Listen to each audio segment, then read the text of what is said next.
तो ये हमारा लास्ट लेक्चर था, उस डाटा जो फॉर्म वैलिडेशन से यूजिंग जावास्क्रिप्ट वो स्टार्ट की थी, और उसमें हमने उसको क्लासीफाई कर दिया था 2 स्टेप्स में. First we have to perform the basic validation, and then we have to assess the basically format of the data, which is also termed as data format validation. और फिर हमने वैलिडेशन अप्रोचेज के अंदर discuss किया था कि this can be performed in the client side and the server side, and then within the client side we discuss basically 2 approaches. First option is we can use the built-in form validation features which are part of the HTML5, and secondly we can write our own JavaScript file for that purpose. Okay? And then after discussing the basic validation in detail for the both built-in form validation and the JavaScript, now then we move towards the data format validation. और data format validation के अंदर जो एक basic step है, that is to understand the regular expressions.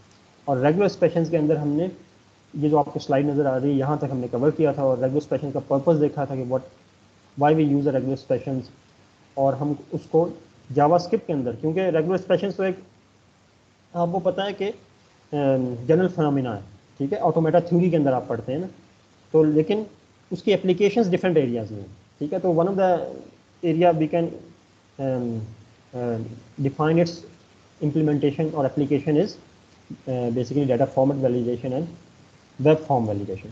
तो उसके अंदर फिर हम जब क्लाइंट साइड पे इसकी वैलिडेशन कर रहे हैं तो हमें जावास्क्रिप्ट को यूज़ करना है, ठीक है. तो जावास्क्रिप्ट का यूज़ करना है, तो जावास्क्रिप्ट के अंदर जो अवेलेबल लाइब्रेरीज या ऑप्शंस हैं उन्हीं को एक्सप्लोर करना है. तो हमने 2 चीज़ें डिस्कस की थी. First we can use a regular expression basically object constructor and create an object of that, ठीक है. और उसके अंदर 2 पैरामीटर्स थे, pattern and modifier. Pattern basically defines the regular expression to be specific, ठीक है, जो और सीक्वेंस ऑफ कैरेक्टर्स को डिस्क्राइब करता है.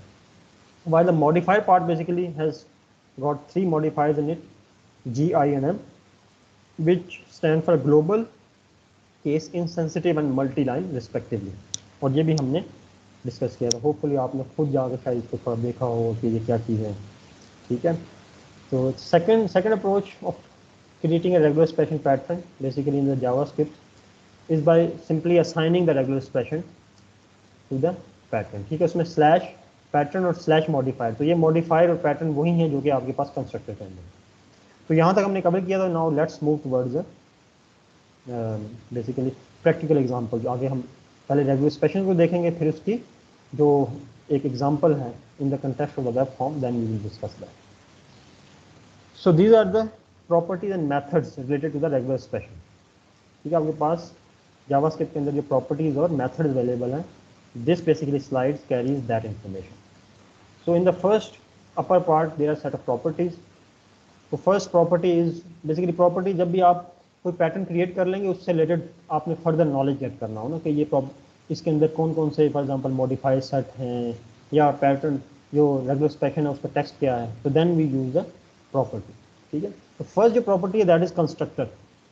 अगर आप इस प्रॉपर्टी को यूज करेंगे, it basically returns the function that created the regular expression object prototype. तो एक ये एंड यूज़र के लिए एज सच इसका इतनी फॉर एग्जांपल रेलिवेंस नहीं है, लेकिन ये आपको एक ऑब्जेक्ट रिटर्न कर देगा. फॉर एग्जांपल रेग EXP ऑब्जेक्ट समथिंग कंस्ट्रक्टर, ठीक है. तो प्रोग्रामर्स के लिए इसका इंटरेस्ट हो सकता है, लेकिन वो भी इस हद तक कि आपने जस्ट डिबगिंग करनी हो या देखना हो कि कंस्ट्रक्टर का ऑब्जेक्ट क्रिएट हुआ या नहीं, ठीक है. Second is basically the global property, ठीक है. This basically property checks whether the G modified is set और नॉट. तो अगर आपके पास कोई रेगुलर एक्सप्रेशन है, for example slash hello slash G, अगर आप इस पैटर्न के अंदर चेक करेंगे कि whether the global property has been set और नॉट, तो इट इज सेट देयर. तो ये बेसिकली आपको रिटर्न कर देगा global property set. Most probably it returns true and false, ठीक है. तो ट्रू और फॉल्स ही रिटर्न करता है, क्योंकि ये बेसिकली ग्लोबल प्रॉपर्टी सेट और नॉट सेट 2 ही पॉसिबिलिटी है. फिर इग्नोर केस, इसी तरह ये इग्नोर केस की property it checks whether the I modifier is set और नॉट, ठीक है. केस इनसेंसिटिव जो मॉडिफायर है वो सेट है या नहीं है, तो ये भी ग्लोबल की तरह है. उसके बाद लास्ट इंडेक्स के बाद बड़ा देखते हैं मल्टी लाइन. ये बेसिकली चेक करेगा कि मल्टी लाइन एम मॉडिफाइड आपकी रेगुलर एक्सप्रेशन के अंदर सेट है या नहीं, ठीक है. और जो एंड वाला है that is basically the source property.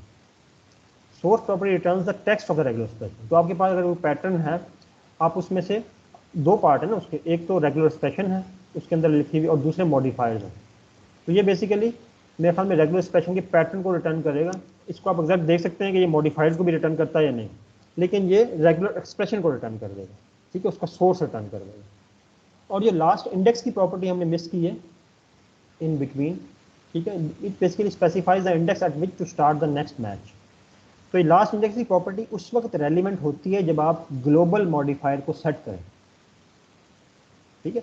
For example अगर आपने कोई भी, आपके पास कोई स्ट्रिंग है ना, हेलो, फिर उसके बाद कोई टेक्स्ट है, फिर हेलो, फिर उसके बाद कोई टेक्स्ट है, फिर हेलो, ठीक है, और आप पैटर्न के अंदर राइट करें for example slash hello slash G, और इस पैटर्न को मैच करें, फाइंड करें in this regular expression, sorry in this text, जो जिसके अंदर हेलो वर्ड जो है 3 दफ़ा आ रहा है, ठीक है।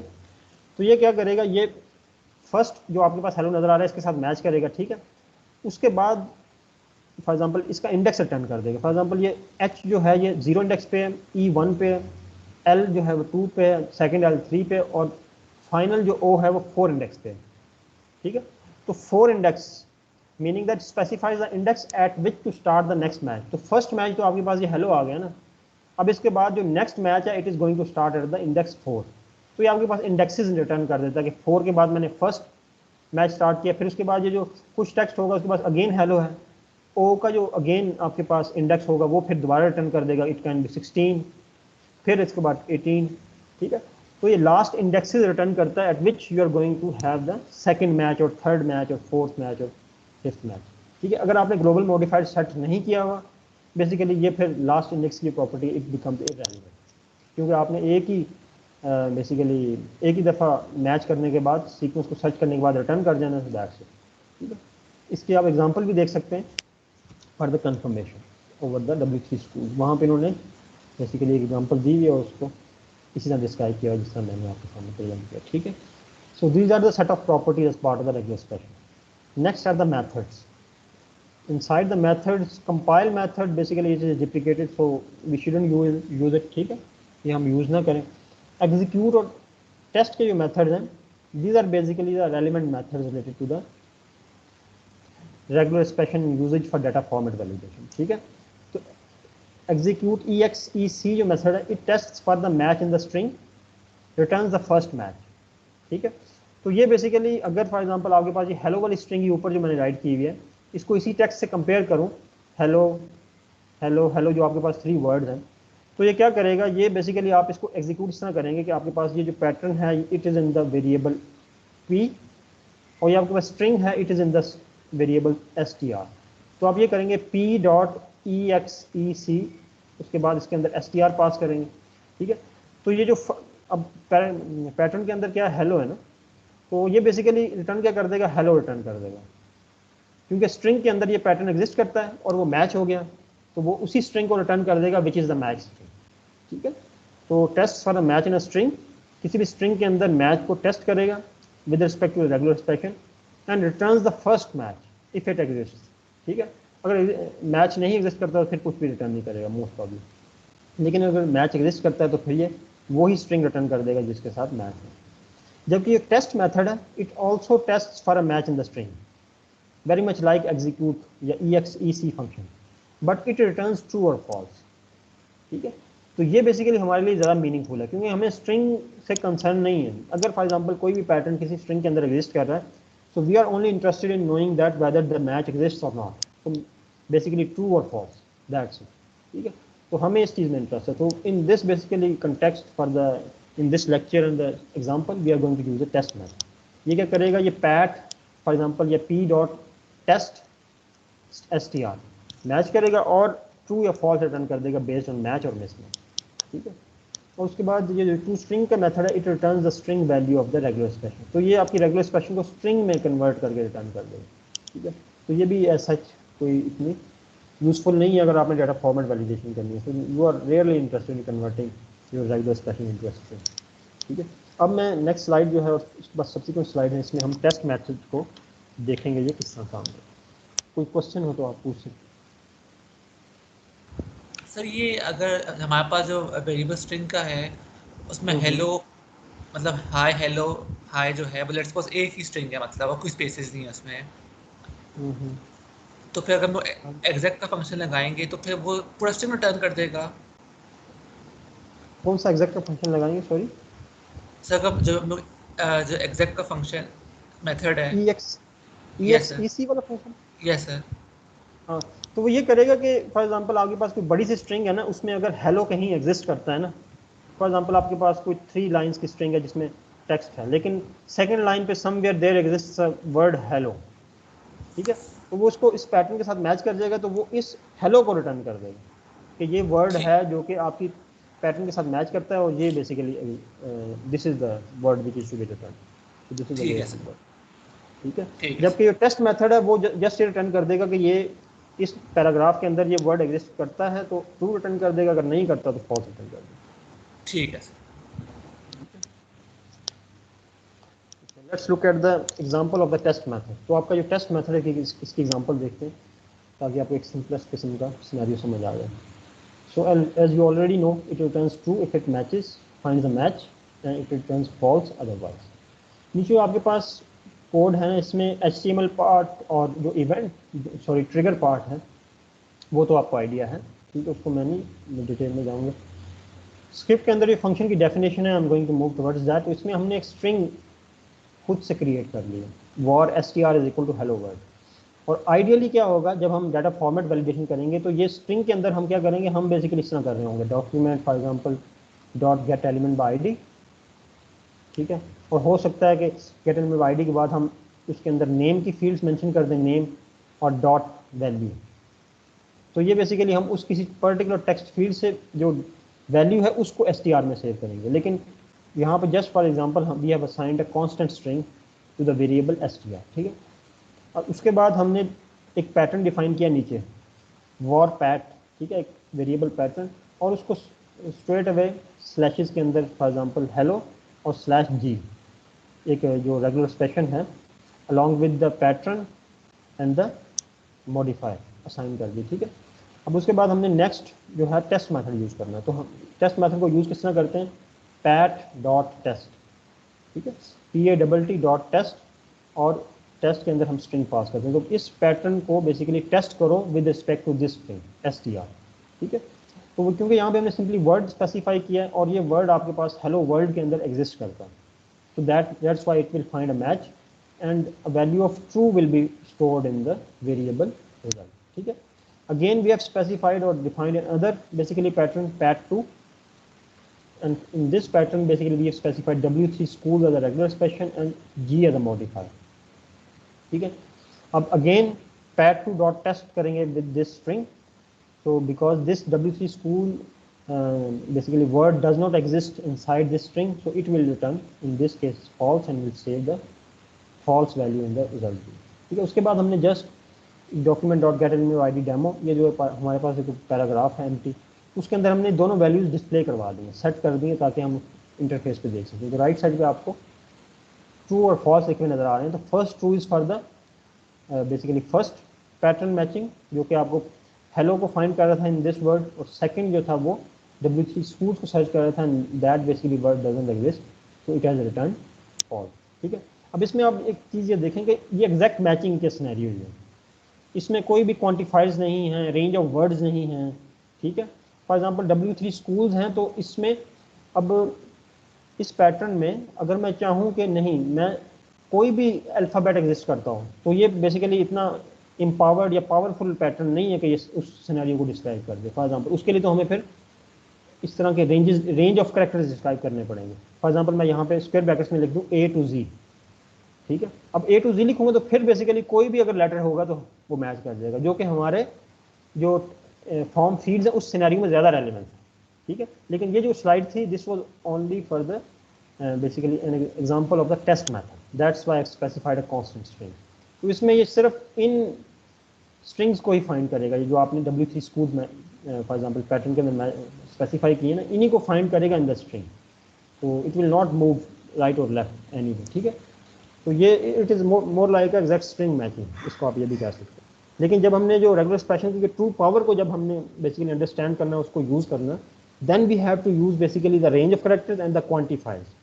तो फिर उससे हम बेसिकली एग्जैक्टली जो पैटर्न का वर्ड है ना वो उसको डिसाइड करेंगे कि अगर A5 आ रहे हैं तो फिर भी सही है, अगर बेसिकली 1 आ रहा है तो फिर भी सही है, अगर A एग्जिस्ट नहीं करता तो फिर बेसिकली प्रॉब्लम है। तो इस तरह के scenario. So for that purpose we will basically describe an example in the slide. तो ये फर्स्ट चीज़ मैंने आपको लास्ट लाइन में बताई थी, that was the range of characters. क्या आपने रेंज ऑफ करेक्टर्स किस तरह डिस्क्राइब करने हैं as part of the regular expression. ठीक है. So for that purpose there is basically you can say the square brackets are used. Square brackets use करते हैं आप रेगुलर एक्सप्रेशंस के अंदर for defining the range of characters. ठीक है. तो जो नीचे टेबल है इसमें इसकी एग्जांपल्स हैं कि आप इस स्क्वायर ब्रैकेट्स को किस तरह मुख्तलिफ तरीके से यूज कर सकते हैं. First basically square bracket says कि इसके अंदर if you specify any constant character, for example मैं स्क्वायर ब्रैकेट के अंदर लिख दूं ए. ठीक है. तो ये बेसिकली मैच करेगा विद द स्ट्रिंग ए. अगर मेरे पास एक स्ट्रिंग ए है ना जिसमें सिर्फ ए ही है, तो वो बेसिकली इसके साथ मैच कर जाएगा वंस. ठीक है. इसमें भी रेंज नहीं है, इसमें मैंने सिंगल करेक्टर स्पेसिफाई किया. बट स्क्वायर ब्रैकेट्स के अंदर मैं स्पेसिफाई करूँगा तो any one character between the brackets, जो भी आप स्पेसिफाई करेंगे, अगर आपकी स्ट्रिंग के अंदर वो करेक्टर एग्जिस्ट करता है तो वो मैच कर जाएगा. ठीक है. अच्छा, उसके बाद अगर सेकंड एग्जांपल में आप इससे पहले कैप लगा देंगे, cap of A, so it will match any string that doesn't contain the character A. ठीक है. Any one character not between the brackets. तो बेसिकली ए नहीं होना चाहिए, उसके अलावा अगर स्ट्रिंग के अंदर कोई भी करेक्टर्स हैं, for example C D E F G H, तो बेसिकली इसके लिए ट्रू रिटर्न करेगा. ठीक है. तो इस तरह के करेक्टर्स को आप स्पेसिफाई कर सकते हैं. तो ये तो सिंगल करेक्टर्स थे. अगर आपने एग्जैक्टली जो रेंज ऑफ करेक्टर्स का कंसेप्ट डिफाइन करना है, then basically below we have got an example. ठीक है. जो कि हमने लास्ट लेक्चर में एक टेलीफोन का पैटर्न डिफाइन किया था ना, जिसमें होपफुली आपको याद होगा 0 to 9, फिर हमने उसके बाद ब्रेसेस में 3 लिखा था, फिर डैश था, फिर 0 to 9 था, फिर उसके बाद मोस्ट प्रॉब्ली 2 लिखा था और वट. तो ये जो 0 to 9 था, ये वही इसी की एग्जांपल है. तो जब 0-9 लिखेंगे तो बेसिकली आप कह रहे हैं कि it matches any decimal digit from 0 through 9. तो इसमें सारे के सारे डिजिट्स अकोमोडेट हो जाएंगे. ठीक है. तो फॉर एग्जांपल अगर आपने अपना को टेलीफोन नंबर, जिस तरह हमने इससे पहले एग्जांपल डिस्कस की थी, तो उसमें हम ये डिजिट का यूज़ करेंगे. ठीक है. अगर फॉर एग्जांपल आपका जो पासवर्ड है उसके अंदर रेंज ऑफ करेक्टर्स एक्सेप्टेबल है, फॉर एग्जांपल उसके अंदर 0 to 9 एक्सेप्टेबल है. ठीक है. फिर A to Z एक्सेप्टेबल है. सेंटेक्स हम एग्जैक्ट देखेंगे, लेकिन फिर वो भी हम इसी तरह स्पेसिफाई करेंगे. A to Z special dash acceptable है, @ एक्सेप्टेबल है पासवर्ड के अंदर. तो हम इसी तरह वो करेक्टर्स भी स्पेसिफाई करते चले जाएंगे और रेंजेस भी स्पेसिफाई करते चले जाएंगे. ठीक है. इसके बाद आपके पास अगर कोई सिनेरियो है स्क्वायर ब्रैकेट्स के अंदर के स्मॉल a to z है, तो it matches any character from lower case a through lower case z. तो इस तरह पासवर्ड के अंदर होता है कि 1 lower case character, 1 upper case character, 1 digit, 1 special character should be there ना. तो उसमें फिर आपने lower case selector sorry character का भी ऑप्शन देना, तो you have to specify this way square bracket के अंदर. अच्छा, उसके बाद अगर capital A to Z specify करेंगे स्क्वायर ब्रैकेट्स के अंदर, तो it matches any character from upper case Z through lower case Z. ठीक है. और उसके बाद अगर स्मॉल केस A से अपर केस Z तक स्पेसिफाई करेंगे, तो it matches any character from lower case A through upper case Z. तो ये लोअर केस A से लेके Z तक, फिर अपर केस A से लेके Z तक. ठीक है. लेकिन ये मैं चीज़ें क्योंकि अपडेट होती रहती हैं, तो मैंने रेगुलर एक्सप्रेशन में थोड़ा कहीं ट्राई किया था, तो it was not working as expected. ठीक है. लेकिन ये बाकी चीज़ें जो ऊपर हैं ये वर्क करती हैं सारे. हो सकता है कि ये भी मैंने उसको थोड़ा एरर कर दिया, वट एवर द रीजन, लेकिन यहाँ पे स्पेसिफाइड है. हम इसको लैब में चेक कर लेंगे वेदर दिस वर्क्स और नॉट. ठीक है. अच्छा, उसके बाद जो राइट साइड पे एग्जांपल है, it says not of A, capital A to capital Z and upper case A to upper case Z. तो this is another way you specify. जिस तरह कि हमने लास्ट के जो रेंज ऑफ करेक्टर्स देखे थे ना, small A to upper Z, तो आप उसको इस तरह भी स्पेसिफाई कर सकते हैं. So it matches any string not containing any of the characters ranging from A through Z in the lower case and A through Z in the upper case. तो बेसिकली जब आपने नॉट लगा दिया, तो ये आपकी ऐसी स्ट्रिंग जिसमें करेक्टर्स हों, फॉर एग्जाम्पल लेटर्स हों, सॉरी डिजिट्स हों, 1 2 3 @ डैश, वो सारे एक्सेप्टेबल होंगे. लेकिन आपके पास ये जो लेटर्स हैं स्मॉल केस में और अपर केस में, ये एक्सेप्टेबल नहीं होंगे. ठीक है. So this basically square bracket defines a single character as well, और most of the time हम जो range of characters है उसको define करने के लिए हम brackets को use करते हैं. तो this is the first step in the regular expression patterns के अंदर. ठीक है. Hopefully you got an idea. अगर कोई question है तो आप पूछ सकते हैं.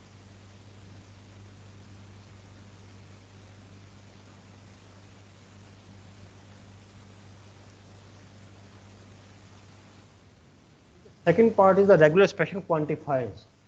जिस तरह आपको वर्ड भी नजर आ रहा है ना क्वांटिफायर्स, तो quantifiers basically defines the quantities. Quantity means 1 2 3 4 5 what ever the quantity is, ठीक है। और इसको फ्रीक्वेंसी के कंटेक्स्ट में भी यूज कर सकते हैं, ठीक है।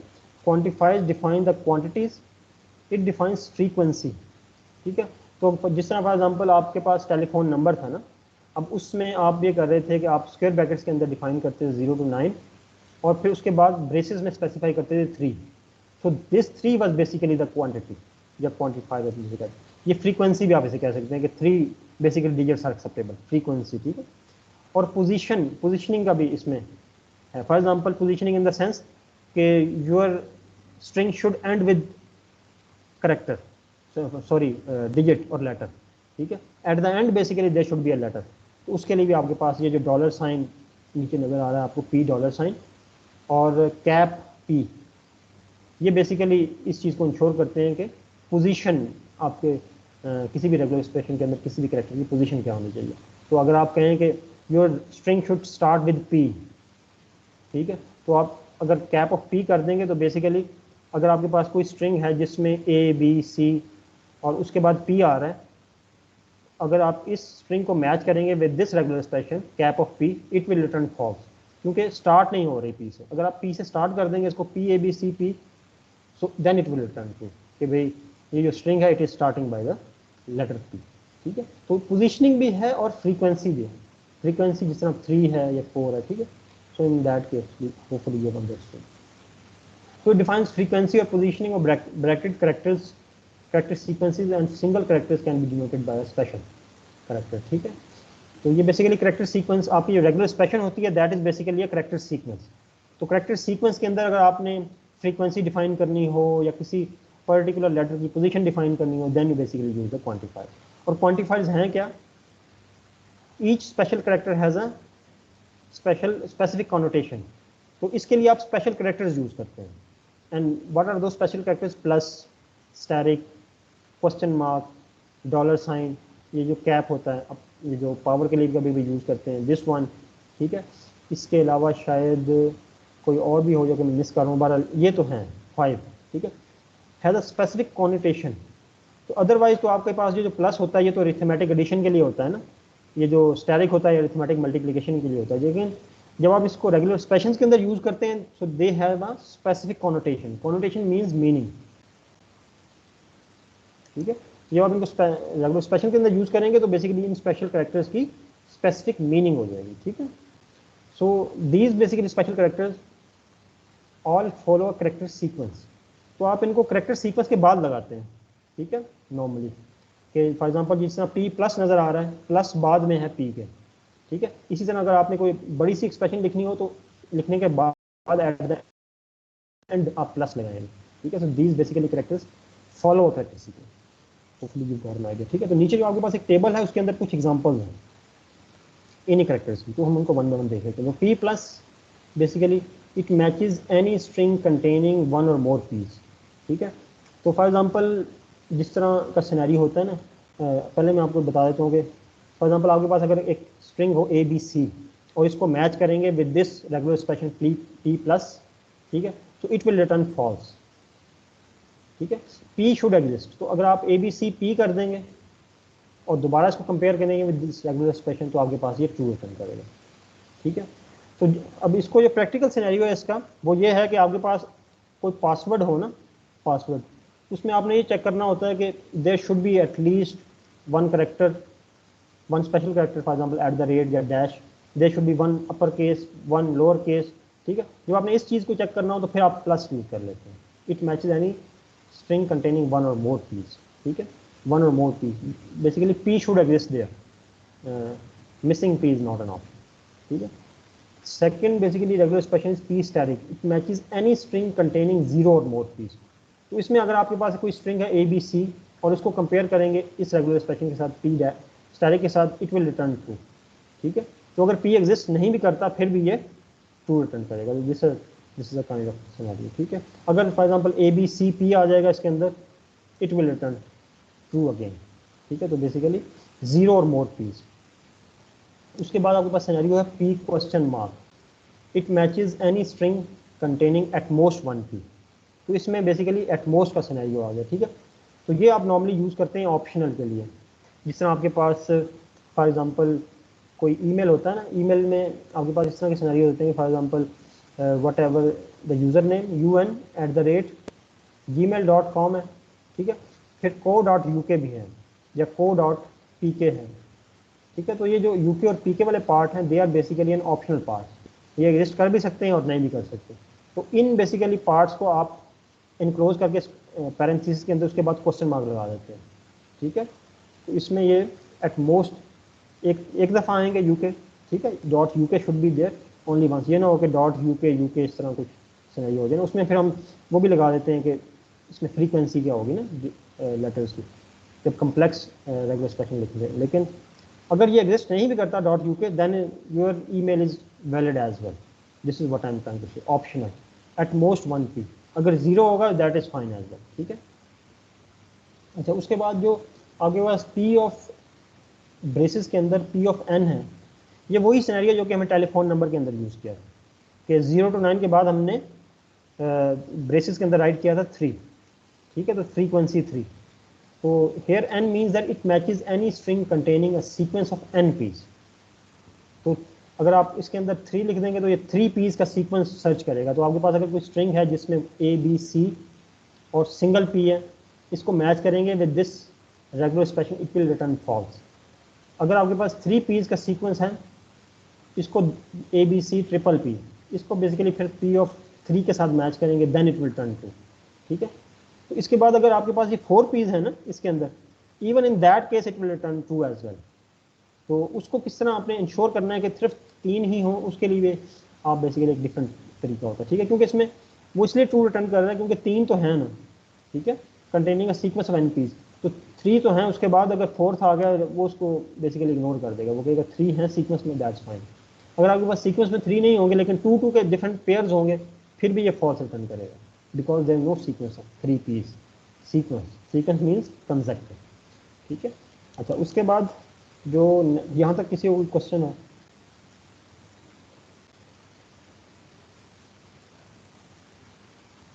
सर तो ये दूसरा वाला पीस डायरेक्ट ये मतलब हमेशा ही 2 रिटर्न करेगा जो मर्जी हो जाए? हाँ, ये इस तरह का ऑप्शन का पार्ट है, इसको मैंने काफ़ी एक्सप्लोर किया है। मतलब मैं देख रहा था कि इसको फॉल्स किस सिनेरियो में किया जाए। तो ये मोस्ट ऑफ टाइम ये 2 ही होता है, लेकिन फॉल्स का मैंने सिनेरियो जनरेट किया था। मैं आपके लिए वो कोशिश करूंगा कि वो सिनेरियो ना उस तरह की एग्जांपल आपको मैं लैब में दिखाऊँ ताकि आपको आइडिया हो जाए। क्योंकि इसमें कम्प्लेक्स जब रेगुलर एक्सप्रेशन होती है ना कम्प्लेक्स, तो उसमें इसमें बेसिकली इसकी पॉसिबिलिटी होती है कि ये फॉल्स हो जाए। तो मुझे ठीक। एग्जैक्ट एग्जांपल ना, हाँ एग्जैक्ट एग्जांपल मुझे मेमोराइज नहीं है, लेकिन मैंने रेगुलर एक्सप्रेशन देखी थी जिसमें ये फॉर एग्जांपल ये इन इट सेल्फ तो ये ट्रू ही होगा, लेकिन कम्प्लेक्स रेगुलर एक्सप्रेशन में फॉर एग्जांपल अगर इस तरह का सिनेरियो है ना a plus p asterisk, for example इस तरह का सिनेरियो है ना, दिस मीन्स दैट प्लस का क्या मतलब है, it matches any string containing 1 और मोर पीस ना, ठीक है। तो अगर आपके पास कोई स्ट्रिंग है इससे रेलिवेंट, फॉर एग्जांपल जिसमें सिर्फ p एग्जिस्ट करता है, हाँ मैं ये एग्जांपल है जिसमें फॉर एग्जांपल सिर्फ p एग्जिस्ट करता है। अब अगर आप इस स्ट्रिंग को मैच करेंगे with this regular expression, what will be the answer? Sir अगर ये ए प्लस पी स्टेरिक है और इसको सिंपल आपके पास स्ट्रिंग में p है, इसको अगर इस रेगुलर एक्सप्रेशन के साथ मैच करेंगे तो क्या इसका आउटकम होगा? सर फॉल्स ए होगा। प्लस वाला फॉल्स दे देगा। हाँ फॉल्स दे देगा ना। तो अब इसमें देखें, अब आपके पास p ऑप्शनल ही है इस सिनेरियो में, लेकिन ओवरऑल जो रेगुलर एक्सप्रेशन क्रिएट हुई है ना उसमें देखें आपकी बेसिकली जो मैचिंग है वो फॉल्स रिटर्न कर रही है, ठीक है। तो इस तरह के सिनेरियोज में इसकी एग्जांपल बनती है।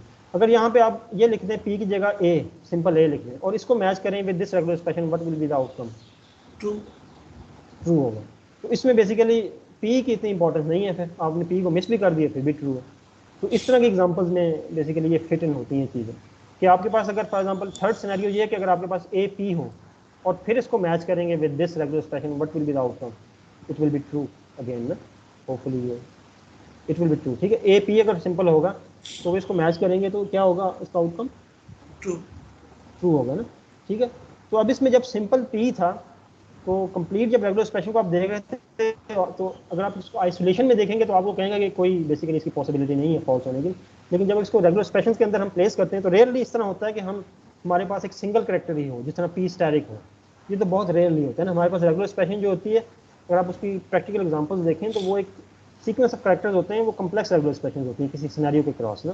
तो उसमें जब इस तरह पी स्टैरिक आता है तो फिर उसके साथ कोई और करेक्टर्स होते हैं, तो वो ओवरऑल जब कंपेरिजन होता है तो फिर उसमें वो फॉर्म हो जाता है। तो होपफुली ठीक है, तो ये एक सिनेरियो है। अदरवाइज जो आइसोलेशन में देखेंगे तो आप कह सकते हैं कभी कभी भी। तो यहाँ पे वैसे अगर पीस डायरेक्ट निकाल लें तो बात तो वही बनती है, मतलब फिर भी वही किस आंसर। अगर पीस डायरेक्ट निकाल दें और आप सारे यही अगे सबको टेस्ट करना शुरू कर दें इसके अगेंस्ट, तो सब में यही ए आंसर ए नहीं आएगा। सिंपल ए प्लस आ जाएगा। Yes sir. हाँ, तो फिर भी यही आंसर आएगा, लेकिन फिर अगर आप ए पी के साथ कंपेयर करेंगे तो फिर क्या आएगा? सर ए कंटेन कर, अच्छा पूरा स्ट्रिंग कंपेयर करता है, ठीक है ठीक है। पूरे स्ट्रिंग को, फॉर एग्जांपल ए पी पूरे स्ट्रिंग को अगर ए प्लस से कंपेयर करेंगे तो फिर क्या आएगा? फिर तो वो पी को मैच नहीं करेगा ना, कहेगा पी यस तो सर। इसके अंदर एक्सेप्टेड नहीं, तो फिर उस सिनेरियो में ये फॉल्स हो जाएगा। तो इस तरह ये रेगुलर एक्सप्रेशंस वर्क करती हैं in combination. Single characters rarely ही हम यूज करते हैं मसले। तो इस सर तरह पर एग्जांपल ये मैंने देखे थे। हाँ जो जी। प्लस वाला होता है वो कंटेनिंग को नहीं देखता, कंटेन करता है नहीं करता।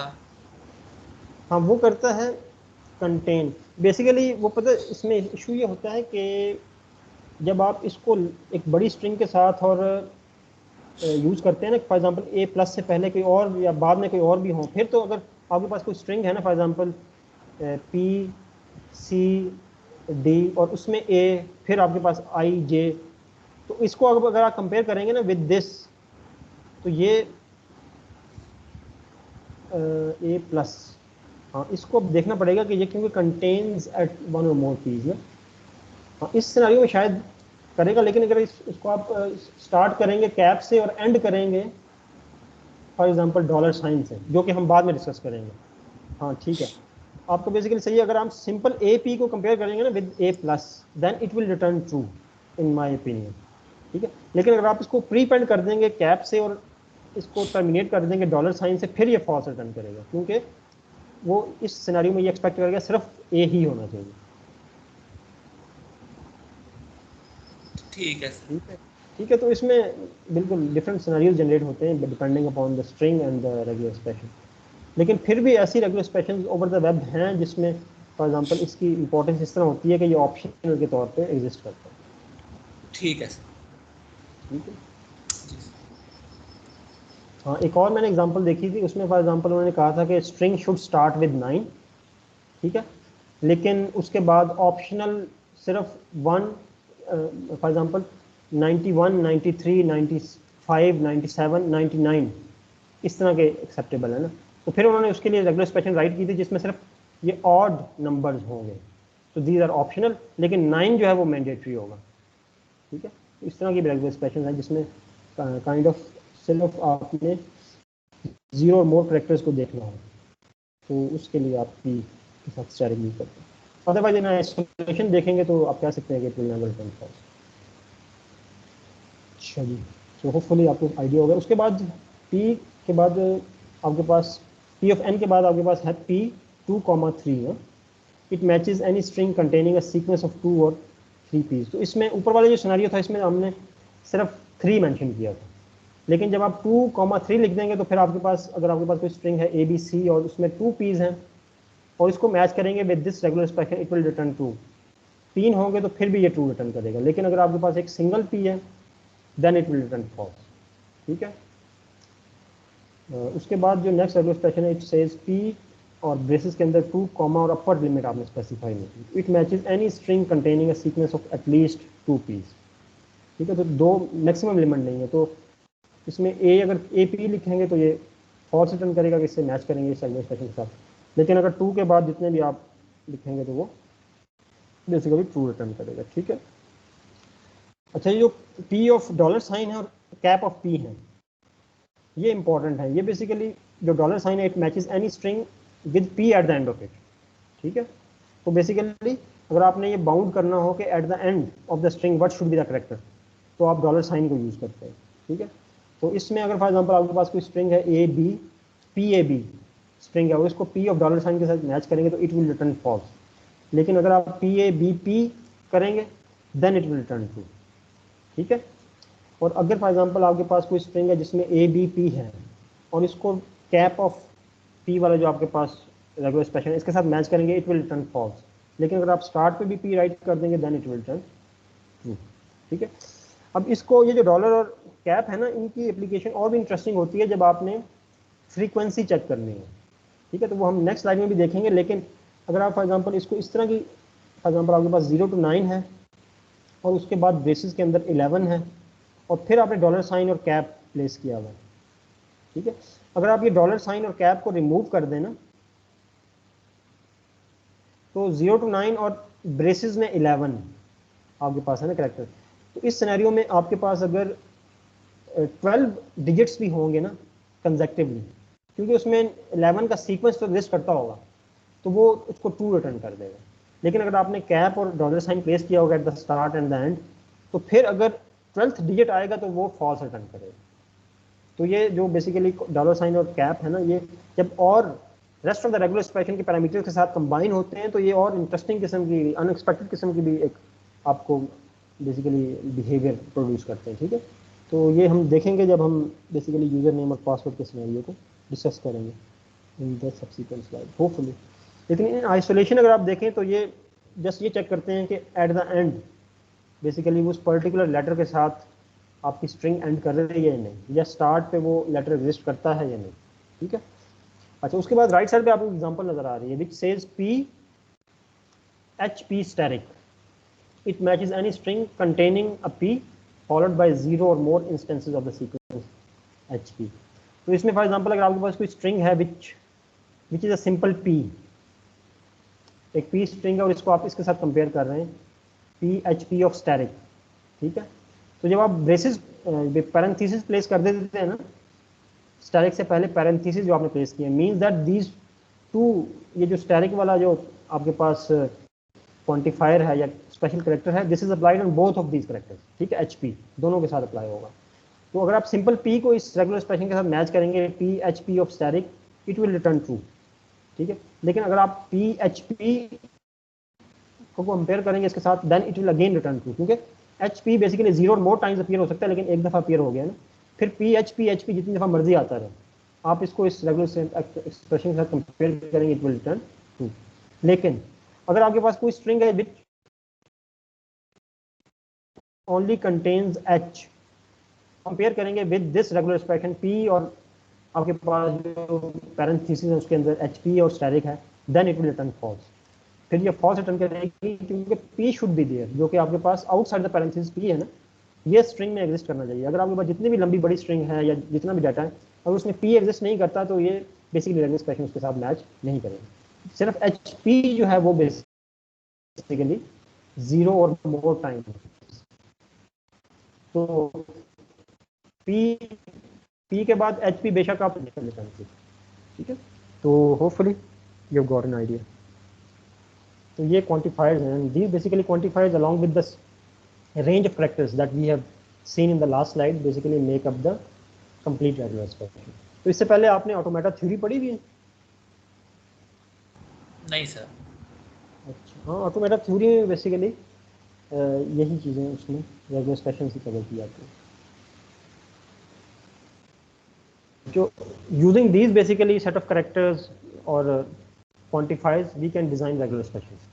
तो हम बेसिकली वेब फॉर्म के कंटेक्स्ट में चीज़ों को देखेंगे, क्योंकि अदरवाइज रेगुलर एक्सप्रेशंस आप डिफरेंट सिनेरियोज के लिए, डिफरेंट एग्जांपल्स के लिए आप राइट भी कर सकते हैं, उनको टेस्ट भी कर सकते हैं, ठीक है। So here I got 5 different scenarios. First one is the telephone number must be a valid 11 digit number, ठीक है। अब must be an 11 digit number, ठीक है। इसमें तो फर्स्ट आपने देख लिया कि डिजिट्स ही होंगे, तो जो आपकी रेगुलर एक्सप्रेशन है इट सेज स्क्वायर ब्रैकेट्स के अंदर के 0 to 9 basically digits are acceptable. उसके बाद आपने कहा है कि 11, तो उसके बाद आपने ब्रेसेस के अंदर स्पेसिफाई कर दिया 11, ठीक है। अब ये जो हमने लास्ट स्लाइड में देखा था ब्रेसेस के अंदर जो आप वैल्यू स्पेसिफाई करते हैं, जिस तरह वहाँ पे n थी ना, तो उसकी डिस्क्रिप्शन में लिखा था सीक्वेंस ऑफ n कैरेक्टर्स,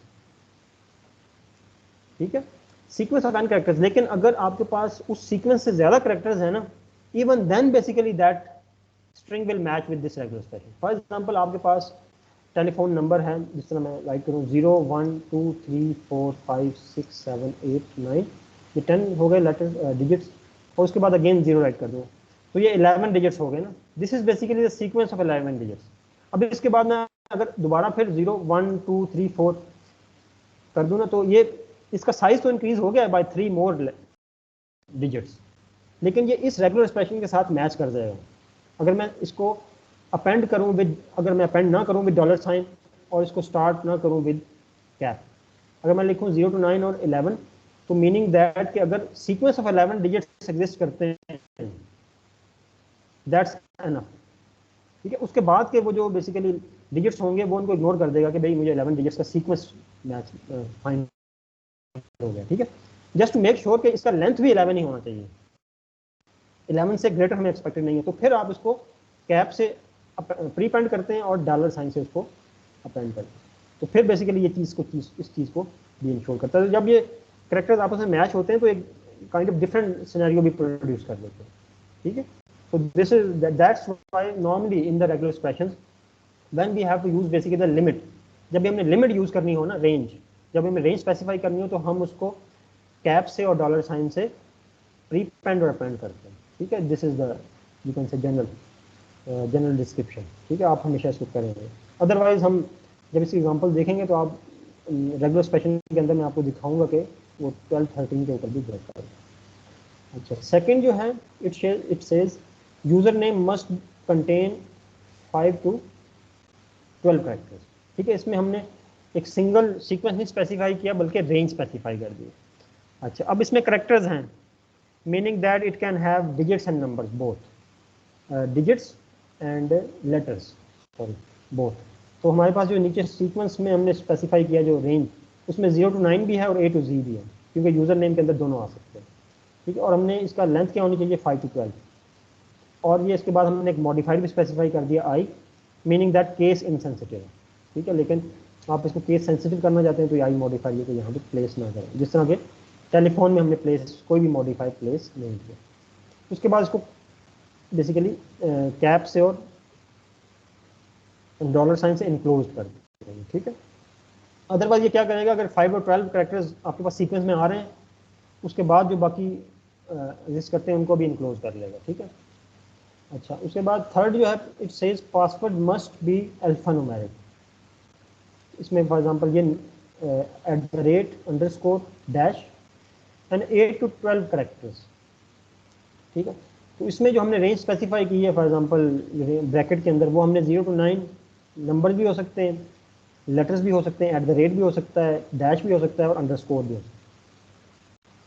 और इनमें से ये तो रेंज है for example range of characters, लेकिन इनका फॉर एग्जांपल जो सीक्वेंस की रेंज है वो 8 to 20 है, तो मिनिमम 8 होंगे और मैक्सिमम 20 होंगे।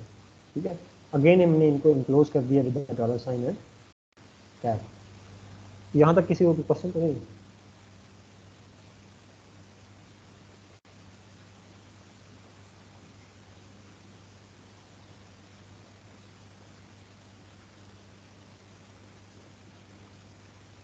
ठीक है, तो फोर्थ जो पॉइंट है it says email must be a valid number, valid address, for example me@mydomain.com और .uk, ये भी एक्सेप्टेबल है।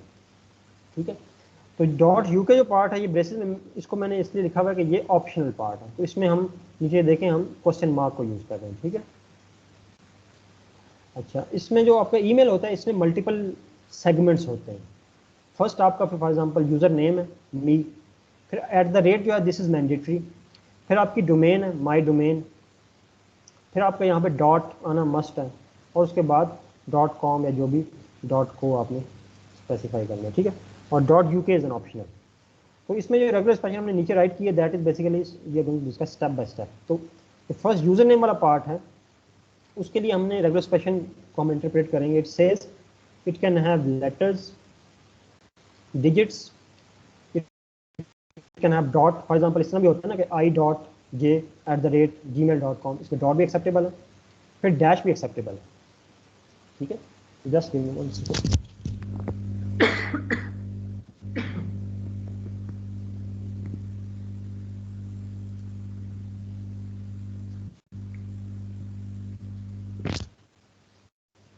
ठीक है, अच्छा, अब आपने कहा होगा कि ये डॉट से पहले जो है बैक स्लैश क्यों है ना, तो इसको करेक्टर एस्केप कहते हैं, एस्केपिंग करेक्टर्स। कि आप जो इन प्रिंसिपल है ना, अगर थ्योरी देखें ना आपकी रेगुलर एक्सप्रेशन की, तो उसमें dot means any of the character. ये डिजिट भी हो सकता है 1 2 3, ये लेटर भी हो सकता है। फॉर एग्जाम्पल आपने डॉट कहीं प्लेस किया हो ना स्क्वायर ब्रैकेट के अंदर, आप लिखेंगे स्क्वायर ब्रैकेट डॉट, इसका मतलब है कि ये सिंगल करेक्टर और कोई भी करेक्टर एक्सेप्टेबल है, डिजिट्स, ठीक है, principle, in principle as part of the regular expression theory. लेकिन मैंने इसको रेगुलर एक्सप्रेशन का जो एक, अगर आप बैक स्लैश ना भी मेंशन करें तो फिर भी ये डॉट को एज अ डॉट ले लेता है, ठीक है। तो this is a debating point, ठीक है, इस पर डिबेट की जरूरत है। लेकिन अगर आप बैक स्लैश डॉट लिख देंगे ना, तो इसका मतलब ये है कि आप इसको लिटरल सेंस में ले रहे हैं कि यहाँ पे यूजर नेम के अंदर डॉट एग्जिस्ट कर सकता है, ठीक है। तो to be on the safe side आप बैक स्लैश डॉट लिखें, ठीक है, just to stay the practice. क्योंकि आपको पता है कि किसी भी लैंग्वेज के अंदर, लैंग्वेज की तरह इस तरह रेगुलर एक्सप्रेशन के अंदर भी कुछ रिजर्व्ड किस्म के करेक्टर्स हैं। जिस तरह आपके पास प्लस है, क्वेश्चन मार्क है, स्टैरिक है ना, तो इनको अगर आपने लिटरल सेंस में यूज करना होगा तो then you basically have to specify backslash, ठीक है। तो इसी तरह डॉट जो है, इसके अंदर डॉट भी इन प्रिंसिपल एग्जिस्ट करता है स्पेशल कैरेक्टर। लेकिन अगर आपने इसको लिटरल सेंस में यूज करना हो तो आप इसको स्केप करेंगे विद द बैक स्लैश। तो this is the reason I use slash, ठीक है। अब ये आपके पास डॉट और लेटर और डिजिट आपके पास एक्सेप्टेबल है। प्लस मींस दैट अब आपके पास कोई इस तरह का सिनेरियो नहीं हो सकता ईमेल के अंदर के @gmail.com कि आपके पास यहाँ पे यूजर नेम में कुछ भी ना हो, एम्प्टी हो, there should be at least 1 character. तो आपके पास ये भी हो सकता है कि i@gmail.com। So for that purpose basically we use the plus, ठीक है। इट शुड कंटेन एटलीस्ट 1 और मोर करेक्टर, जीरो का ऑप्शन नहीं है, ठीक है। तो ये नहीं हो सकता कि आपके पास यूजर नेम हो ही नहीं, तो that's why we have place plus. लेकिन मैक्सिमम लिमिट कोई नहीं, जब आप प्लस प्लेस करते हैं तो यहाँ पे यूजर नेम की कितनी भी रेंज हो, ठीक है। अदरवाइज तो आप रेंज स्पेसिफाई करें, उसको बेसिकली इंक्लोज कर दें तो वो रेंज भी आप स्पेसिफाई कर सकते हैं। लेकिन at least there should be 1 letter and at maximum they can be there is no limit. उसके बाद यूजर नेम के बाद आपके पास @@ आ रहा है ना, तो ये हमने @ एज इट इज स्पेसिफाई कर दिया, ठीक है। अच्छा, उसके बाद आपके पास नेक्स्ट है डोमेन। तो माई डोमेन, इसके अंदर आपने रेयरली देखा होगा कि स्पेशल कैरेक्टर्स हों। बेसिकली डोमेन के अंदर या लेटर्स होते हैं, नंबर होते हैं, ठीक है। तो यहाँ पे आपके पास लेटर्स एक्सेप्टेबल हैं, डिजिट्स भी नहीं होते, लेकिन यहाँ पे बस इस रेगुलर एक्सप्रेशन के अंदर रिटर्न है। तो you can exclude them if you want that they should be letters inside this domain, ठीक है। उसके बाद डैश भी एक्सेप्टेबल है, और फिर इसकी साइज भी एज सच दे शुड भी, इस तरह नहीं हो सकता कि आपके पास @i@.com कि यहाँ पे डोमेन का नेम ही ना हो, जीमेल, याहू या कुछ भी ना हो ना, there should be basically some letter inside there. तो that's why we have placed plus in here. फिर उसके बाद आपके पास डॉट आना मस्ट है, तो हमने इसको \डॉट लिखा है ताकि हम एस्केप कर दें, इसको लिटरल सेंस में ले रहे हैं। फिर आपके पास कॉम है, और इसके अंदर नॉर्मली डिजिट्स नहीं होते, तो आपके पास जो लेटर सीक्वेंस है that is from A to Z, और उसका रेंज जो है दैट इज फ्रॉम 2 to 8, ठीक है। तो यहाँ पे हमने प्लस नहीं किया, meaning that at least there should be 2 and maximum there should be 8।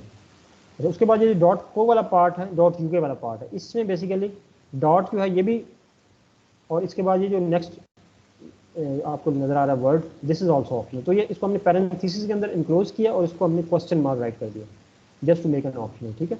तो क्वेश्चन मार्क का क्या मतलब होता है, अगर हम बैक स्लाइड में जाएं, it says eight most 1 p। तो आपके पास फॉर एग्जांपल इसमें .uk इस तरह का ऑप्शन एक्सेप्टेबल नहीं होगा, आपको .uk सिर्फ एक ही दफ़ा राइट कर सकते हैं, ठीक है।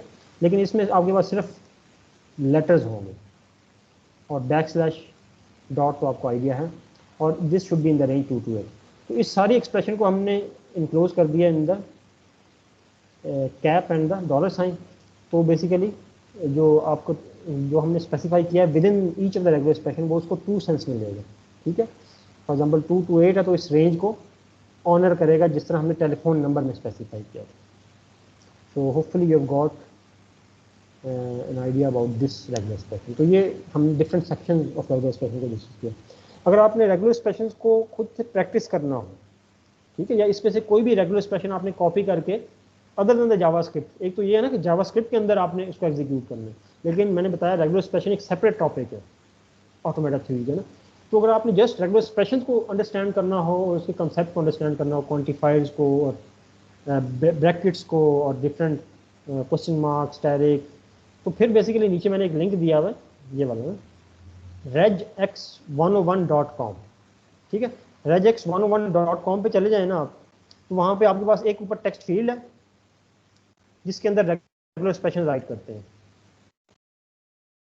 ठीक है। नीचे बेसिकली आपके पास एक टेक्स्ट एरिया है जिसके अंदर आप जितनी भी स्ट्रिंग राइट कर दें, तो उसके बाद जब आप टेस्ट करेंगे तो फिर आपको ये इस रेगुलर एक्सप्रेशन के साथ इस टेक्स्ट को मैच करके वो रिजल्ट्स भी बताता रहेगा। तो यहाँ पे राइट साइड पे मॉडिफायर्स भी हैं, आप मॉडिफाइज तो बेटर यूजर इंटरफेस है, आपको सब खुद ही लिखना नहीं है, आप रेगुलर एक्सप्रेशन खुद लिखेंगे, लेकिन मॉडिफायर्स यहाँ से आपको ड्रॉप डाउन में अवेलेबल होंगे, GMI, ठीक है। तो यहाँ पे आप मल्टी लाइन स्ट्रिंग करके चेक करें कि ये M का मॉडिफायर काम करता है या नहीं, फिर I का मॉडिफायर को चेक करें, फिर ग्लोबल के मॉडिफायर को चेक करें, ठीक है। तो ये जो वेब एप्लीकेशन है ये बड़ी अच्छी वेब एप्लीकेशन है for understanding the regular expression irrespective of the JavaScript implementation, ठीक है।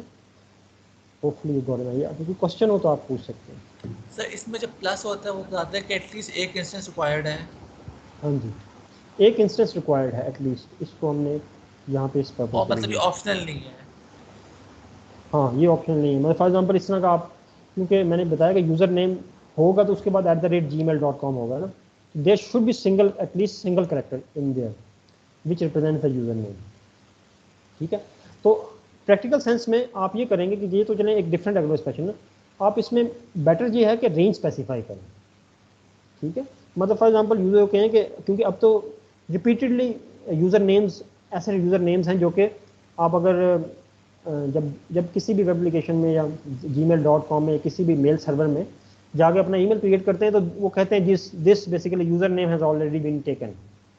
तो आप इस तरह के सिंगल कैरेक्टर यूज़र नेम्स तो एक मीनिंगफुल भी नहीं है और ऑप्शन सच होना भी नहीं चाहिए, ठीक है। प्रैक्टिकल रीजंस के लिए तो थोड़ा मीनिंगफुल होता है ना, तो उसमें आप रादर देन प्लस आप यहाँ पे कुछ सीक्वेंस यूज़ कर सकते हैं। फॉर एग्जांपल आप कहें कि 5 to 8, मिनिमम 5 करेक्टर्स का आपके पास यूज़र नेम होना चाहिए, ठीक है। लेकिन प्लस का मतलब ये है कि आपके पास यहाँ पे एम्प्टी नहीं हो सकता, there should be single character है, एटलीस्ट IJK whatever @gmail.com, ठीक है। फिर जीमेल का जो पार्ट है ये भी आपका, इसमें भी कुछ ना कुछ डोमेन नेम होना चाहिए, लेकिन आइडियली क्या होता है कि सिंगल करेक्टर डोमेन तो नहीं होती ना, उसमें मल्टीपल करेक्टर होती है, इसमें भी आप रेंज खुद से इस थोड़ी रेगुलर एक्सप्रेशन को आप अगर आप एक्सटेंड करना चाहें या चेंज करना चाहें तो वो भी ऑप्शन है। लेकिन प्लस का मतलब यही है कि यहाँ पे कोई ना कोई वैल्यू लिस्ट करेगी एटलीस्ट वो, ठीक है। Hopefully video yes sir. ठीक है। फर्दर मैं इसको लैब में भी आपको थोड़ी एग्जांपल्स करके बताऊंगा जिससे आपको थोड़ी और बेहतर हो जाएगी। अच्छा, इसके बाद हम बेसिकली जो हमने 5 रेगुलर स्पेसिफिक को यूजर फॉर्म, तो आपके पास ये जो अभी एग्जांपल नज़र आ रही है with the title data format validation example, इसमें आपको एक वेब फॉर्म नज़र आ रहा है जिसमें 5 डिफरेंट टेक्स्ट फील्ड हैं, user name, email, password, telephone and profile slug, ठीक है। तो प्रोफाइल स्लग की मैंने नीचे एग्जांपल दी हुई है, इसको आप देख सकते हैं। प्रोफाइल स्लग बेसिकली ये सबसेट ऑफ द URL, या फॉर एग्जांपल ऑर्गेनाइजेशन इस तरह की होती हैं कि जो एक बेसिक डोमेन बाय कर लेती हैं और उसके अंदर फिर जो उसके कंपनीज के एम्प्लॉयज़ होते हैं, कंपनी के एम्प्लॉयज़ उनको यूज़र नेम असाइन करती हैं। फॉर एग्जांपल 10 MB सबको दे दिया कि आप इसके अंदर अपने स्पेस के अंदर चीज़ों को मैनेज कर लेना। तो वो जो यूनिक किस्म का आईडी होता है ना, वो बेसिकली उसको स्लग कहते हैं। जिस तरह आप नीचे आपको योस्ट नज़र आ रहा है ना, yoast.com, this is a domain bought by any of the company, ठीक है। उन्होंने रजिस्टर करवा लिया। अब उसके बाद वो ये करेंगे कि यहाँ पे उसके अंदर फॉर एग्जांपल अगर फॉर एग्जांपल अली है तो /अली एक स्पेस क्रिएट कर दी, फिर /अहमद, तो ये अली और अहमद जो है ना, this is basically profile slag, ठीक है। बट ये रेगुलर एक्सप्रेशन के साथ इसका कोई ऐसा ताल्लुक नहीं है अदर दैन दैट कि आपने इसका फॉर्मेट असेस करना है। तो आपको ऊपर फॉर्म नजर आ रहा है, न्यू यूजर साइन अप, इसके अंदर 5 फील्ड्स हैं और इन्हीं 5 फील्ड्स के लिए हमने रेगुलर एक्सप्रेशन राइट की है इन द लास्ट लाइन, ठीक है। और इस फॉर्म के अंदर आपको कोई डिफरेंट चीज़ नजर ये आ रही है कि इसमें कोई बटन नहीं है, जिस तरह के पहले सबमिट बटन के क्रॉस आप वैलिडेशन करते थे। तो यहाँ पे किस तरह वैलिडेशन हो रही है, यहाँ पे वैलिडेशन रियल टाइम में हो रही है। रियल टाइम में किस तरह हो रही है, जो राइट साइड पे आपको एक इसी फॉर्म का व्यू नजर आ रहा है, which is on the right side, this basically gives its view for the with respect to the data format. तो इसमें ये फर्स्ट यूज़र नेम फील्ड है, उसके अंदर मैंने माई यूज़र नेम डाटा एंटर किया और उसके बाद उसका बॉर्डर जो है वो ग्रीन है और which basically represents that the data entered by the user is in the perfect format. मैं green is a positive sign में सिग्नल या कलर।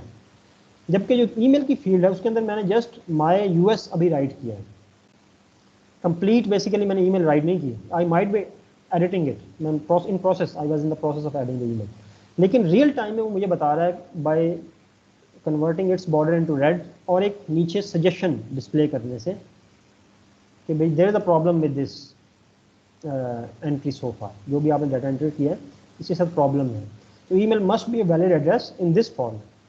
ठीक है, ये जो आपकी सजेशन है या डिस्क्रिप्शन है, इसको आप जितना भी डिस्क्रिप्टिव कर लें आपका यूज़र इंटरफेस उतना ही एम्पावर्ड होगा या अच्छे फॉर्मेट में होगा। ठीक, लेकिन यहाँ पे अपनी इस चीज़ को अंडरस्टैंड करना है कि in the real time basically ये वैलिडेशन हो रही है। तो जब मैं इसके अंदर @gmail.com लिख दूंगा ना, यहाँ पे राइट कर दूँगा, तो उसके बाद ना सिर्फ ये आपका पैराग्राफ डिसअपियर हो जाएगा जिस तरह यूज़र नेम के कंटेक्स्ट में हुआ है, बल्कि इसका बॉर्डर भी ग्रीन हो जाएगा। तो यूज़र नेम में भी पहले यहाँ पे इस तरह की सजेशन थी, as long as the data was in incorrect format, but as soon as the data was in the correct format, that basically paragraph disappeared and the border turned into green। इसी तरह जो आपकी password और telephone और file select की field है उसी के साथ भी हम इस तरह का रियल टाइम में वैलिडेशन करेंगे। ठीक है, तो इसके लिए हमें 2-3 चीज़ें देखनी है। एक तो हमें एक जावास्क्रिप्ट का फंक्शन बनाना है, सेकंड हमें उस इवेंट को आइडेंटिफाई करना है जिसके क्रॉस हम उस फंक्शन को कॉल करें, फिर थर्ड हमें ये जो पैराग्राफ को डिस्प्ले और हाइड करने का मैकेनिज्म है इसको थोड़ा अंडरस्टैंड करना है। तीनों चीज़ों को अंडरस्टैंड कर लेंगे तो आप बेसिकली इस तरह की इंटरफेस क्रिएट कर सकते हैं। तो ये तो जो प्रोफाइल को, ये जो आपके पास पैराग्राफ है इसको तो बेसिकली आप डिस्प्ले और हाइड करेंगे यूजिंग CSS, तो वो मैं आपको लैब में आपसे एक्सपेक्ट करूँगा कि आप उसको करें। ठीक है, कोड है लेकिन आप खुद से इसको करेंगे, लेकिन ये जो की है रियल टाइम में और इसका फंक्शन है वो हम नेक्स्ट स्लाइड में देखेंगे। तो ये इसका HTML है जो कि आपने लास्ट स्लाइड में फॉर्म देखा और नीचे भी आपको नजर आ रहा है इसका HTML। इसके अंदर फॉर्म के अंदर आपके पास जितने भी इनपुट फील्ड्स हैं ना 5, तो आपके पास 5 पेयर्स ऑफ इनपुट एलिमेंट्स, एक आपके पास इनपुट टैग है और साथ ही पैराग्राफ है। This is first pair, this is first pair, this is second pair, this is third pair, this is fourth pair and this is fifth pair. ठीक है, अब इनपुट के अंदर type is equal to text, name is equal to user name, इसको आपने थोड़ा mind में रखना है, नेम एट्रीब्यूट में। ठीक है, प्लेस होल्डर है यूजर नेम, जो कि आपको ये प्लेस होल्डर नजर आ रहे हैं। उसके बाद ऑन की अप का इवेंट है, तो meaning that as soon as I have typed I am going to type a single character और उस की को लीव करूंगा, जिस तरह पहले हमने ऑन की अप लैब में प्रैक्टिस किया था ना। तो ऑन की अप जो ही मैं सिंगल की को टाइप करने के बाद लीव करूंगा तो बेसिकली ये वैलिडेट का फंक्शन कॉल होगा और उसके अंदर इस पर्टिकुलर HTML फील्ड का मैं कंट्रोल पास कर दूंगा दिस। ठीक है, अब आपके पास इस इनपुट फील्ड के बाद साथ ही बराबर में पैराग्राफ है, user name must be letter and contains 5 to 12 characters, लेकिन बाय डिफॉल्ट ये हिडन है, डिस्प्ले नहीं है। ये देखिए लेफ्ट साइड वाले फॉर्म में जो ही बेसिकली एरर जनरेट होता है तो ये डिस्प्ले होता है पैराग्राफ, जिस तरह ईमेल का डिस्प्ले है, लेकिन as soon as the basically your input is in the proper format ये फिर अगेन हाइड हो जाता है। तो इसमें जो मैंने बेसिकली प्रॉपर्टी यूज़ की है CSS की, that is basically opacity property. ठीक है, एक तो थोड़ी स्पेस भी आपको नजर आ रही है नीचे की, स्पेस भी जनरेट होती है ना इस पैराग्राफ के लिए रन टाइम में, तो वो बेसिकली आप मार्जिन बॉटम कर सकते हैं जिस टेक्स्ट फील्ड के अंदर आप, तो मार्जिन बॉटम 10 पिक्सल करने के बाद इसकी ओपेसिटी को 1 कर देंगे तो ये पैराग्राफ अपीयर हो जाएगा। बाय डिफॉल्ट इन सारे पैराग्राफ्स की ओपेसिटी वैल्यू 0 है, meaning that they are hidden, वो ट्रांसपेरेंट है। ठीक है, तो इसलिए ऑल्दो कि आपने HTML के अंदर सारे पैराग्राफ्स हार्ड कोडेड राइट किए हैं, लेकिन जब आप CSS के अंदर इनको इस तरह हैंडल करेंगे कि इनकी ओपेसिटी को 0 कर देंगे तो बाय डिफॉल्ट वो सारे ट्रांसपेरेंट हो जाएंगे। लेकिन जब आप उसकी ओपेसिटी को 1 करेंगे, वो किस वक्त करेंगे जब एरर जनरेट होगा, तो फिर वो सारे वो बेसिकली ओपेक हो जाएगा या आपको नजर आ जाएगा। ठीक है, तो सेकंड पैराग्राफ में सेकंड जो आपके पास पेयर है इनपुट फील्ड का, उसमें भी एग्जैक्टली यही है, type is equal to text, name is equal to email, place holder है ऑन की अप और पैराग्राफ। थर्ड में ऑन की अप के क्रॉस एक फंक्शन कॉल हो रहा है। फोर्थ टेलीफोन में भी आपके पास प्लेस होल्डर है, नेम है और ऑन की अप और पैराग्राफ। फिर आपके पास ये प्रोफाइल स्लैग के अंदर भी वैलिडेट का एक फंक्शन कॉल हो रहा है और पैराग्राफ। ठीक है, और ये जो वैलिडेट का फंक्शन है this is in an external file validation.js, ये एक्सटर्नल फाइल के अंदर रिटर्न है। So let's look at the functionality of this basically function. So ये आपके पास validation.js फाइल है और इसके अंदर ऊपर तो आपके पास एक पैटर्न्स हैं, ठीक है, लेकिन नीचे आप देखेंगे वैलिडेट का आपके पास एक फंक्शन है. This is a function which is called on key up basically event, ठीक है. अब पैटर्न जो है this is basically in object, आपके पास एक ऑब्जेक्ट है, कांस्टेंट ऑब्जेक्ट, क्योंकि आप इसमें चेंज नहीं करने वाले, और इसके अंदर की वैल्यू पेयर्स हैं. Key are the basically telephone, user name, password, slug in email, और ये कीज जो हैं that is exactly similar to the name attribute value of the corresponding text field. तो टेलीफोन की जो टेक्स्ट फील्ड है ना उसके अंदर अगर आप जाके देखेंगे तो नेम एट्रीब्यूट की वैल्यू क्या है, टेलीफोन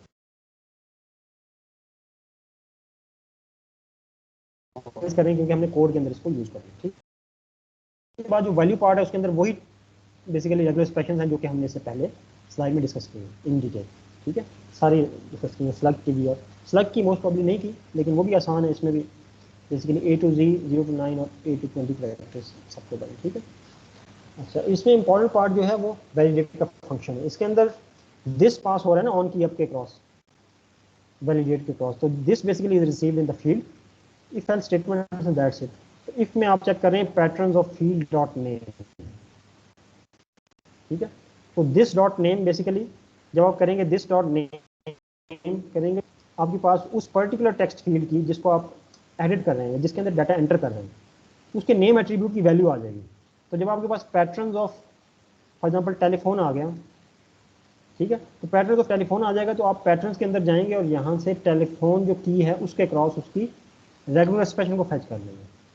फेच करने के बाद आपके पास ये तो जो टेस्ट मेथड होता है उससे उसका जो मेन पार्ट होता है basically that is basically regular expression pattern. तो आपके पास पैटर्न यहाँ पे आ जाएगा p dot test is equal to field dot value. अब दिस डॉट वैल्यू से जो यूजर बेसिकली करंटली टाइप कर रहा है आपकी फील्ड के अंदर वो वैल्यू आ जाएगी. तो in this context on the right side my user name जो है this can B one of the possible option कि आपके पास ये स्ट्रिंग आ जाएगी यहाँ. ठीक है. तो जिस पैटर्न को आपने फेच किया होगा उसी पैटर्न की बेसिकली टेलीफोन को फेच किया, तो टेलीफोन के अंदर जो डाटा एंटर कर रहे हैं वो बेसिकली आपके पास यहाँ पे आ गया. तो टेस्ट मेथड का आपको आइडिया है, टेस्ट मेथड किस तरह कॉल होता है, पैटर्न डॉट टेस्ट, और उसके अंदर आप स्ट्रिंग पास करते हैं. ठीक है, तो पैटर्न भी आपने फेच कर लिया, स्ट्रिंग की वैल्यू भी फेच कर ली. टेस्ट मेथड जो है ट्रू रिटर्न करेगा अगर ये मैच करेगा पैटर्न स्ट्रिंग के साथ, तो इफ स्टेटमेंट बेसिकली ट्रू होगी. उसके बाद field dot class name is equal to valid. अब this is the basically way of adding a new class into any of the HTML elements. Field dot class name is equal to valid means that you have defined this valid class in the CSS. आपने CSS के अंदर right की हुई है, लेकिन आप उसको add कर रहे हैं इन द HTML एलिमेंट जिसको यूजर एडिट कर रहा है on the condition that test method returns true.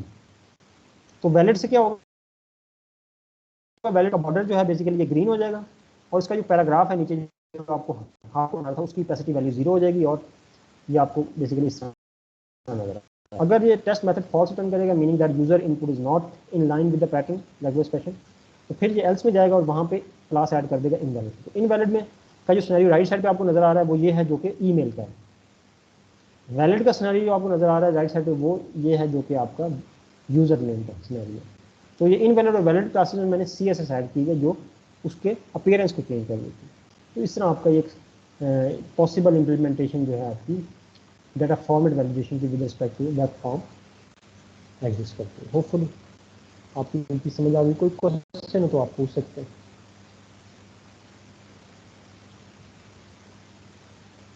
Sir इसमें जो ऑन चेंज का वर्ड भी यूज हो सकता होगा. ऑन चेंज का जो आपकी टेक्स्ट फील्ड्स हैं इसके साथ ऑन चेंज एसोसिएटेड होता है, क्योंकि मैंने उसको ड्रॉप डाउन लिस्ट और रेडियो बटन के साथ तो चेक किया हुआ, इसके साथ मैंने चेक नहीं किया. एक और जो इसके साथ यूज़ हो सकता है ना वो मेरे ख्याल में ऑन इनपुट का इवेंट चेक करें, वो शायद यूज हो सकता है. ठीक है, वो तो उसके लिए पॉसिबिलिटी है. आप किसी भी टेक्स्ट फील्ड के अंदर जो ही डाटा इनपुट करते हैं ना तो आपका ऑन इनपुट का बेसिकली इवेंट ट्रिगर होता है, या ऑन की अप का तो होता है जो मैंने यूज़ किया. लेकिन जो ऑन चेंज है वो आप जाके थोड़ा उसको देख लेंगे वो whether that event works with the text field as well. अगर वो होता है तो फिर वो भी इसके साथ यूज हो सकते हैं। अदरवाइज रेडियो बटन की जब आप तो फिर ऑन चेंज का इवेंट ट्रिगर होता है, या आप ड्रॉप डाउन लिस्ट के अंदर से सिलेक्शन को चेंज करते हैं, फिर ऑन चेंज का इवेंट ट्रिगर। ठीक हो गया सर। Other question?